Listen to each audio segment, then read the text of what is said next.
sholli alaihi.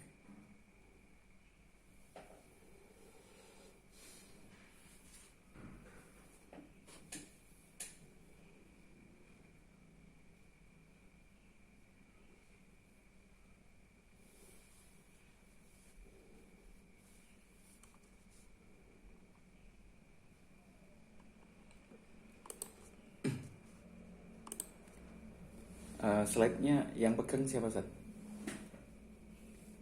Oh, saya.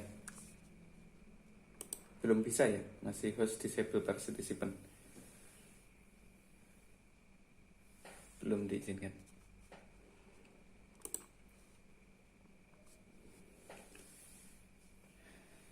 Assalamualaikum warahmatullahi wabarakatuh.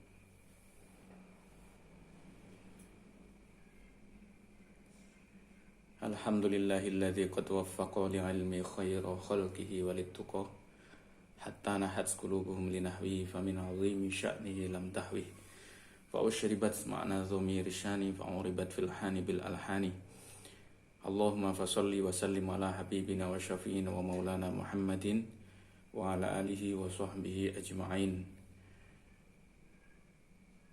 Bapak, Ibu, Ayah, Bunda yang dirahmati Allah beserta Ustadz dan Ustadzah, pagi hari ini kita belajar bersama ya. Puji syukur kehadirat Allah, kita bisa ngaji bareng ya. Jadi bagus memang kalau pagi itu jadi wiridan. Jadi wiridan itu jadi rutinitas ya.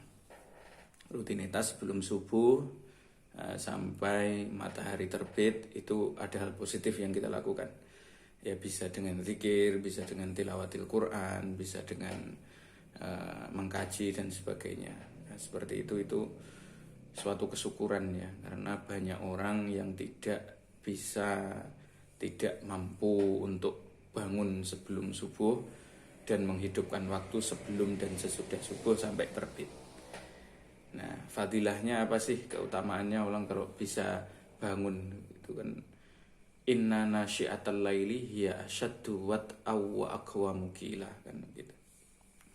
Sesungguhnya bangun di malam hari, artinya sebelum subuh.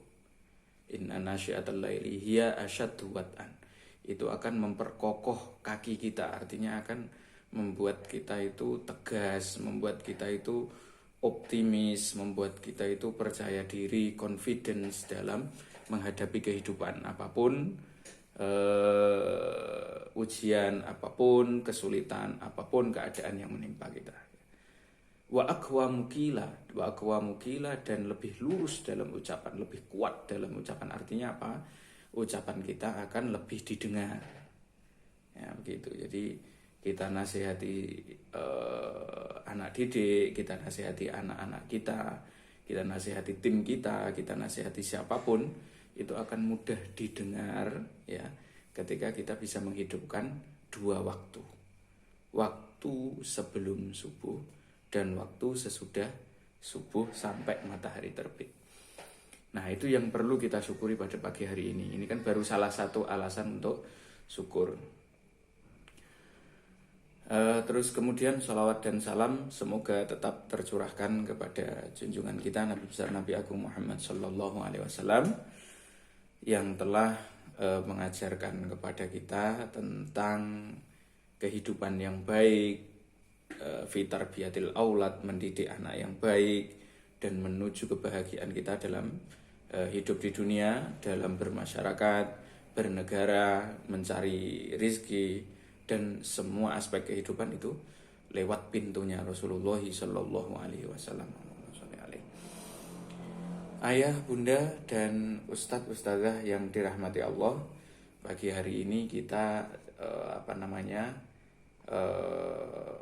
mau ngaji bareng ya. Jadi istilah saya itu ngaji bareng, belajar bersama tentang fadilah keilmuan. Jadi kan alasan kita antar anak kita ke Al-Husna, alasan kita mengantar anak-anak kita ke sekolah itu kan biar dia menjadi seorang ahlul ilmi. Ya kan, kalau saya ini kan hanya menggunakan istilah Arab saja. Ya, jadi kalau istilah Indonesianya adalah menjadi orang yang ahli dalam keilmuannya, ada yang mengantarkannya untuk disiplin litahfidzil Quran ya seperti di Al-Husna. Ada yang diantar untuk menjadi kalau sudah dewasa kuliah mungkin jurusannya teknik, jurusannya pertanian dan sebagainya. Nah, intinya semuanya itu adalah agar anak-anak kita itu menjadi ahlul ilmi, ahli dalam keilmuan. Nah, tema pagi hari ini yang kita angkat adalah fadilah orang yang berilmu. Ya, fadilah orang yang berilmu dan cara mencetak generasi ilmu, artinya generasi yang cinta ilmu, generasi yang memiliki keilmuan ya. Nah, baik, kita lihat slide-nya ya. Bismillahirrahmanirrahim. Nah, jadi satu fadilah ya, satu kesyukuran bagi saya. Saya itu istilahnya mulai menghafal. Jadi mulai menghafal qul a'udzu birabbin nas ya. Kalaupun saya masih kecil dulu itu sering mendengarkan bapak ibu saya, mendengarkan kakek saya di Jawa ya. Jadi itu menghafalnya tidak terlalu. Jadi kalau menghafalnya itu ya hanya mungkin surat-surat pendek saja. Yang penting bisa untuk sholat begitu.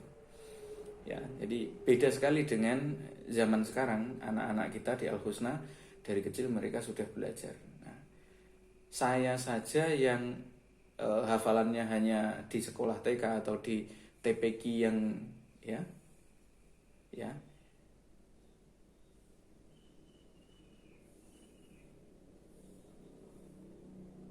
minta tolong Ustaz ya jadi meskipun saya yang baru mulai saya menghafalkan juz amma itu saya mulai kelas 6 SD. Itu baru baru ngeh di usia saya yang ke-11 tahun itu baru ngeh mau menghafalkan juz amma. Itu pun 1 tahun baru selesai saya. Ya, jadi juz amma itu saya selesaikan dari An-Nas sampai Amma Yatasaalun itu 1 tahun. Nah, terus panennya kapan? Panennya itu setelah saya masuk sanawiyah, saya masuk aliyah. Masya Allah, ternyata hafalan itu penting sekali. Jadi untungnya saya sebelum lulus SD sudah punya model juz amma. Barulah juz-juz yang lain saya lakukan, saya kejar, saya hafalkan dan sebagainya. Nah, termasuk tahadus bin nikmah ya, menceritakan tentang kenikmatan, diantaranya adalah hari ini saya diizinkan oleh Allah selain menghafal juga mengerti ma'ani Al-Quran, makna-makna dalam Al-Quran. Nah, contohnya seperti ini. Jadi ini ada surat Quran, surat Al-Mujadilah ayat 11, juznya juz 28 ya. Itu ada satu ayat ya. A'udzu billahi minasyaitonir rajim. Bismillahirrahmanirrahim. Ya ayyuhallazina amanu idza qila lakum tafassahu fil majalis fafsahu yafsahillahu lakum wa idza qila ansuju fansuju yarfa'illahu allazina amanu minkum wallazina utul ilma darajat wallahu bima ta'maluna khabir. Hai orang-orang yang beriman. Ini kalau dipotong-potong ayatnya, ya ayyuha, nah, itu munada. Wahai alladzina, orang-orang, amanu yang beriman, iza ketika, qila dikatakan, lakum kepada kalian, tafassahu berlapang-lapanglah kalian, fil majalisi di dalam tempat duduk. Fafsahu maka berlapang-lapanglah. Yafsahi maka pasti akan memberikan kelapangan kepadamu. Siapa yang memberikan kelapangan kepadamu? Allahu Allah. Lakum kepada kalian. Wa dan iza ketika kila dikatakan unsuzu, berdirilah. Artinya untuk menghormat. Fansuzu maka menghormatlah. Yarfa'illahu, yarfa'i akan mengangkat Allahu Allah alladzina orang-orang amanu yang beriman minkum di antara kalian walladzina dan orang-orang utul ilma yang diberikan ilmu darajatin beberapa derajat.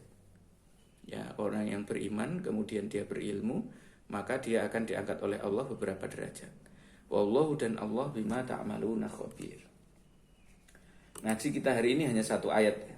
Ya, jadi dalam ayat ke-11 itu dalam surat Al-Majadilah, nah, di situ kita bisa ambil tarik kesimpulan bahwa keutamaan ahlul ilmi, ya, ahlul ilmi, orang yang memiliki ilmu, itu yang pertama adalah ilmu akan menjaga pemiliknya dari segala keburukan.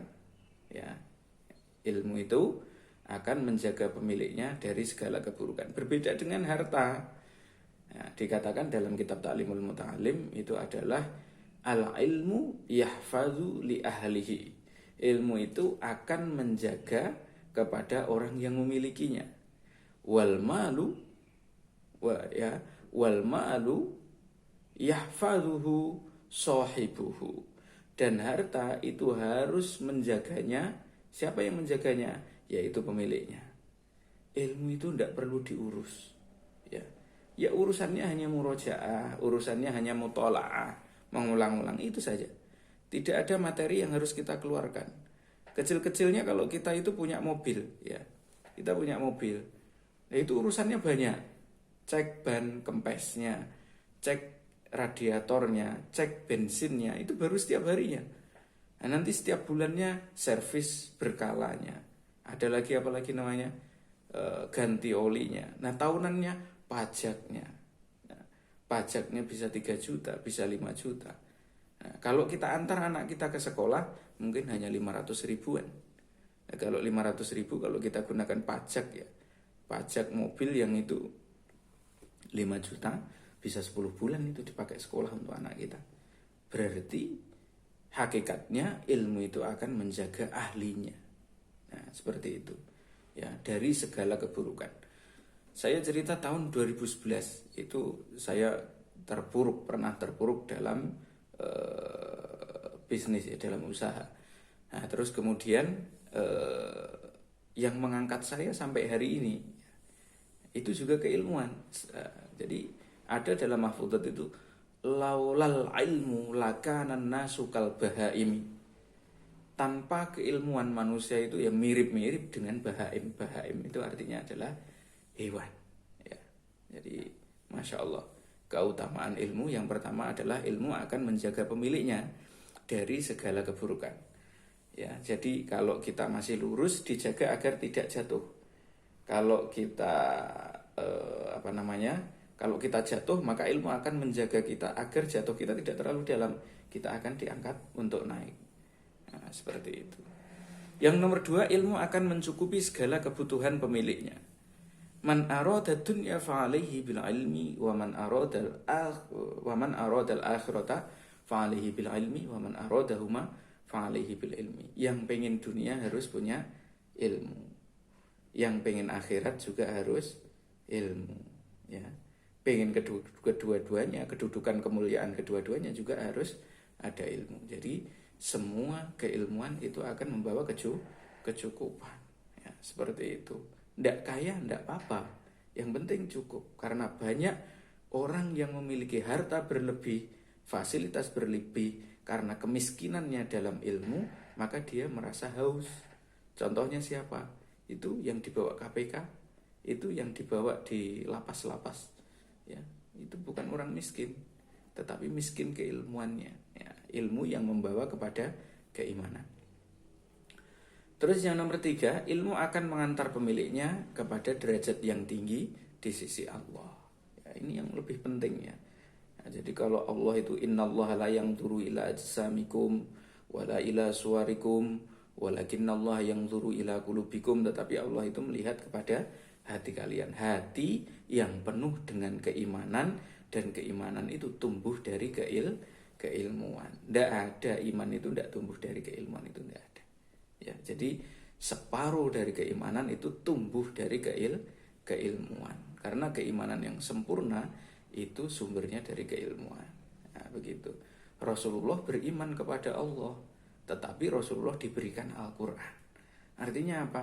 Allah memberikan keimanan kepada Rasulullah, juga memberikan Al-Quran kepadanya, yaitu ilmu pengetahuan. Ayah bunda yang dirahmati Allah, nah kan itu tadi keutamaannya ya. Jadi anak-anak anak-anak kita biar menjadi ahlul ilmi bagaimana gitu kan ya. Jadi saya punya banyak teman ya di sini. Saya ini di Todopoli, jadi ada beberapa yang dalam segi duniawi itu tamu saya luar biasa gitu. Tapi kalau ngobrol dengan saya ini ya apa ya, orang yang di pinggir jalan saja gitu. Kalau ngobrol dengan saya itu sering mereka menemukan kehampaan. Ya, jadi tenar apa semuanya, tapi kehampaan karena keilmuannya itu belum membuat dia futuh, terbuka untuk mengenal kepada Allah. Baik ya. Kiat mencetak generasi cinta ilmu, ya, yang cinta kepada ilmu. Bagaimana kita cetak anak-anak kita untuk agar dia cinta kepada keilmuan, ya. Apalagi kemarin saya lihat kasusnya kalau di waktu rapat ya. Jadi saya juga titip anak saya di Al Husna. Ya namanya anak-anak begitu, susah ngaji, susah setoran, susah murojaah dan sebagainya. Nah ini bagaimana kiat mencetak ya generasi cinta ilmu biar dia cinta gitu loh. Ya sehingga kalaupun dia tidak mau murojaah, dia tidak mau belajar lebih lebih semangat dalam belajarnya, itu bagaimana biar dia cinta gitu. Yang pertama adalah membangun keimanannya. Yang nomor dua adalah membangun kepedulian kepada sesama. Ya, jadi kepedulian kepada temannya. Kenapa membangun iman? Kalau membangun iman nanti akan tercipta kesadaran. Kenapa membangun kepedulian? Kepedulian itu nanti akan membuat kenyamanan, rasa sakinah, sehingga dia merasa feel-nya dapat gitu loh. Ya. Jadi kepedulian, peduli ada ustazahnya, peduli ada temannya, peduli ada ayahnya, ada ibunya, itu penting. Terus yang nomor tiga adalah membangun sifat rendah hati, kerendahan hati. Di kerendahan hati itu bagaimana dia mengajari hormat, ya. Bagaimana memang kita mendampingi anak-anak kita, tapi anak-anak kita juga tetap hormat kepada ayah bundanya, tetap hormat kepada ustadz dan ustazahnya, begitu ya. Nah, baik, kita lanjutkan. Sekarang adalah membangun keimanan, itu caranya bagaimana? Yang pertama adalah memperbanyak komunikasi dengan Al-Quran. Bagaimana cara komunikasi dengan Al-Quran? Semua hal yang berhubungan dengan Al-Quran itu sangat bagus kalau kita kenalkan dia sejak dini. Ya, dari menghafalnya. Makanya kalau di Al-Husna itu dikenalkan kan mulai dari hafalan. Bukan hanya sekedar hafalan. Banyak anak-anak hafal tapi tidak ngerti makhorijil huruf dan sifatil huruf. Nah, makhorijil huruf dan sifatil huruf itu ustadz-ustadzah sudah siapkan dengan metode uminya begitu. Nah, jadi kalau memang dua-duanya berat, artinya menghafal dia berat, terus kemudian dia membacanya juga berat, harus salah satu ada yang masuk. Kenapa? Itu adalah interaksi anak kita dengan Al-Quran. Nah kalau dua-duanya tidak masuk, ayah bundanya yang membacakan, ya. Jadi ayah bundanya jangan sampai tidak pernah membacakan Quran untuk anaknya, ya. Jadi itu nanti akan memberikan asar, ya, akan memberikan bekas. Ya, jadi ilmu itu kemarin di ngaji yang pertama, pengajian saya, ada 6 syarat keilmuan ya. Zakain wa khirsin wa stibarin wa bulghatin wa irsyadu ustadin wa tulu zamanin. Anak harus akalnya sehat. Yang kedua, ada semangat motivasi. Nah, terus dia harus dilatih kesabaran, ada pengorbanan. Ada guru, yang terakhir adalah waktu yang panjang, ya. Jadi kalau saya lebih senang karena hafalan saya lama, dan karena hafalan saya lama, alhamdulillah awet, gitu, ya. Nah seperti itu karena ada komunikasi Al-Quran, komunikasi dengan Al-Quran. Yang kedua, mempersering mengarahkan untuk mengenal ayat kauniyah. Jadi harus ada alasan. Anak diberikan sendal, diberikan baju baru, diberikan mainan, diajak ke mall, itu harus ada alasan. Ya, Nah, ini orang tua harus mulai belajar ya. Jadi kalau saya itu anak saya kok ngajak, bapak kita ke Indo atau ke Alfa seumpama begitu. Saya bilang, adik sudah baca doa, mas sudah baca doa begitu. Nah, doanya apa ya? Nah, doanya ya Bismillah saja gitu. Nah, saya mengantar dua anak saya itu ke Indo, ke Alfa, itu biasanya saya jalan kaki kan, karena dekat. Kalau jalan kaki itu lihat temanmu itu di pinggir jalan. Nah, kamu bisa ke Alfa, ke Indo itu temanmu. Nah, enggak bisa itu. Nah, itu dia harus nyari rezeki apa semuanya. Seperti itu ya. Nah, itu dilatih. Terus kemudian di dalam hati kita pikir, anak kita yang kita antar ke swalayan, kita antar belikan makanan kesukaannya, belikan ini, niatkan untuk mengantar hambanya Allah yang beriman ya. Jadi man khodama khudima, barang siapa melayani maka akan dilayani. Artinya melayani siapa? Melayani orang yang beriman. Ini anak masih kecil, belum balik, belum ada dosanya. Yuladu ala fitrah, dia itu masih dalam fitrah keislaman. Jangan jengkel ya. Jadi kalau beli mainan, minta mainan, ya negosiasi dulu ya dengan trik-trik biasanya itu secara parenting ya silahkan. Tapi setelah itu kalau mau membelikan mainan, ucapkan dalam hati, ya Allah, saya bersyukur anak saya Islam, orang tuanya juga Islam, dia mau ngaji. Itu sudah wajib disyukuri. Ya, kalau kita diplesetkan tidak Islam kan ya repot. Ya, jadi mempersering, mengarahkan untuk mengenal ayat-ayat kauniyah. Kamu lebih beruntung nak daripada yang lain. Kamu wajib syukur.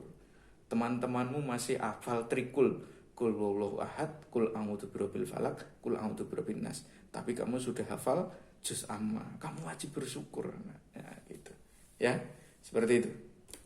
Berikutnya, nah terus tadi yang nomor 2 kan setelah dia dibangun keimanannya. Terus kenapa ini kok sholatnya, ibadahnya belum dibahas Ustaz? Anak-anak sholatnya ikut sama orang tua. Ya, yang penting hatinya dulu mereka bahagia. Ya, jadi keimanannya. Dengar Quran, hatinya tenang,